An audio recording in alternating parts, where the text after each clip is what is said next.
changed his leadership style in Brooklyn, how he became a different kind of leader, because it's going to happen, and it's going to be just as nonsensical as the storylines now. He's going to be the exact same guy a year from now, but it has to fit into the narrative. Everyone loves the redemption arc. So I just want to be on the record now as calling that in 6 months we're going to read the Jackie McMullen piece about how Kyrie Irving has learned how to be a leader, Jason. And I, I'm gonna I'm gonna have a couple chuckles as I read it. That's all I'm Well, saying. that's the thing, Ben. Irving's been good. I mean, even when he's not in the game, Theo Pinson was like the Nets bench mob leader, and he's really the only dancing net left, because Dudley's gone and D'Angelo's gone and all these guys, Rondé Hollis Jefferson. And you saw Irving, dancing and making moves on the bench when like Dinwiddie's in to close the half. That buzzer beating three Spencer hit at the end of the first half against Minnesota. I mean, Irving's been engaged. He's been there. And for that story to come out about him is just unfair with all that clickbait. But I appreciate you letting me rant. I I love it. felt good to get that off my chest.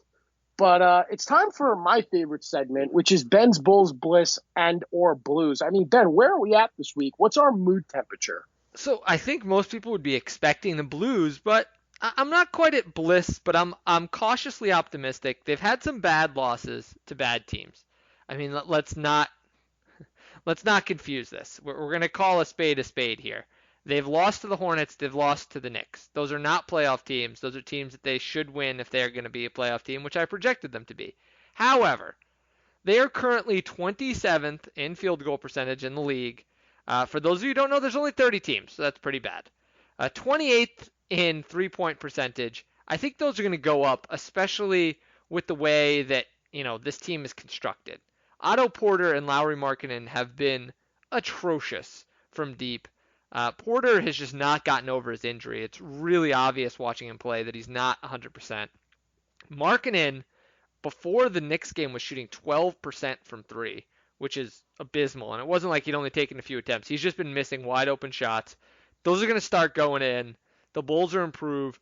I think the one thing that I'm a little nervous about, Jason, and I know I'm going to get an I told you so, but Jim Boylan has not really come as far. There was a lot of talk in the offseason about how he was going to be having his team shoot more threes. And I'll admit that they are shooting more threes, but he's still struggled with some of the nuance of coaching. He hasn't really found the right rotations. I think he needs to play a lot more of Kobe White with LaVine.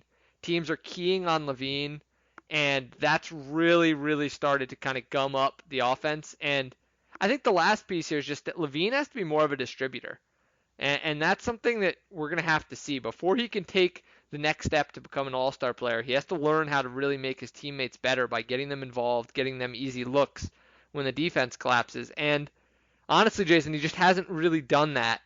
And that's been one of the reasons they've struggled. But I think those are all correctable things. I do expect the Bulls to turn it around. I think they have a lot of talent. I think as Porter gets healthy and LaVine kind of finds his footing from last year, they should improve, but there's some work to do. So I'm going to say a couple things on the Bulls. I mean, I love that Satoransky is the starter. I think that was a good as one of their big money free agents. Kobe White coming off the bench. I think it's too much playing him with Chris Dunn in the second unit.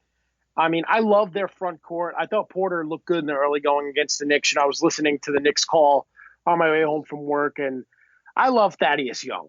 He's been a well-traveled Mm-hmm. veteran, and the fact that he couldn't crack the starting lineup because you can't benchmark it in.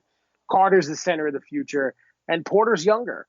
But Young in that second unit with White and with Dunn and with Cornette, I mean, the Bulls have a makings of a nice young core, but this is also why I said this is not their year. I think next year is the year that they really improve. But, a couple disappointing losses, so we're going to call this segment Ben's a bit in between on the Bulls. No bliss, no blues.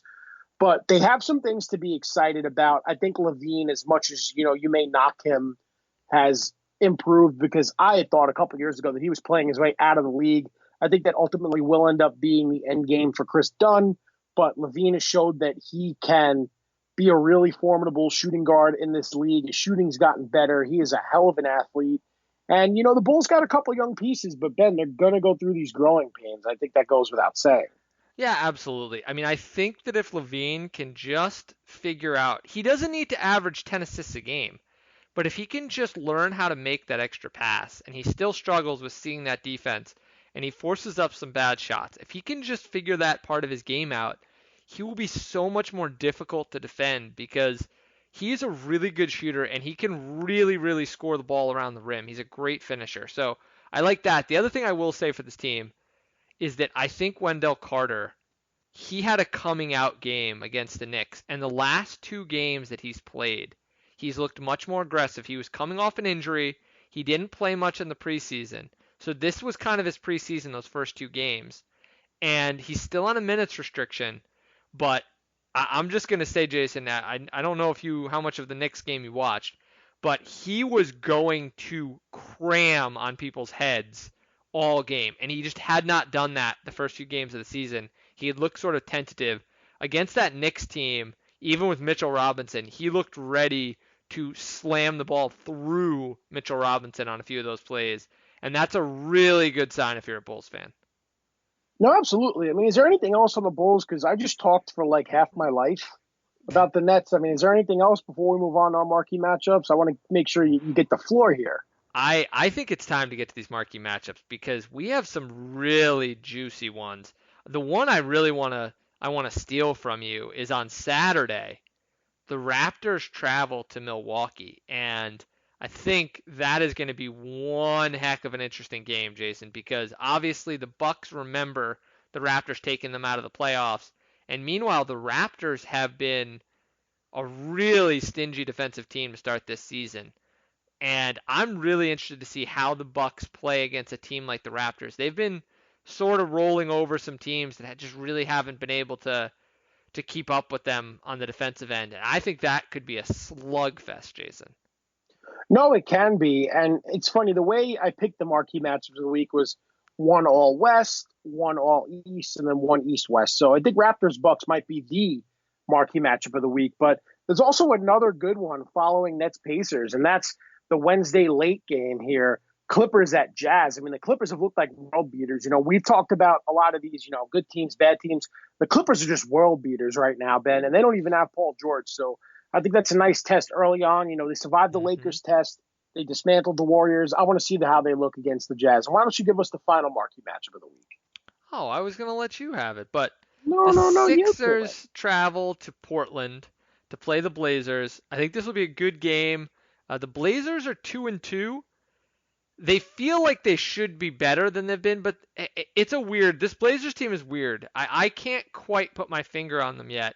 I think that the defense is a little inconsistent, especially with Whiteside there. But they've had some tough games. I mean, they've played the Spurs, the Mavs, and the Nuggets. So it's been a tough stretch. We'll get to kind of see what they're made of when they play the Sixers. So it'll be in the Rose Garden. We'll see how they play. But I think that should be one heck of a game. So there's some good games coming up, Jason, in this week and then into the weekend. And I mean, there's a bunch of other ones that we could have thrown out here. But yeah, I think those are the best of the bunch. That's why we picked 3.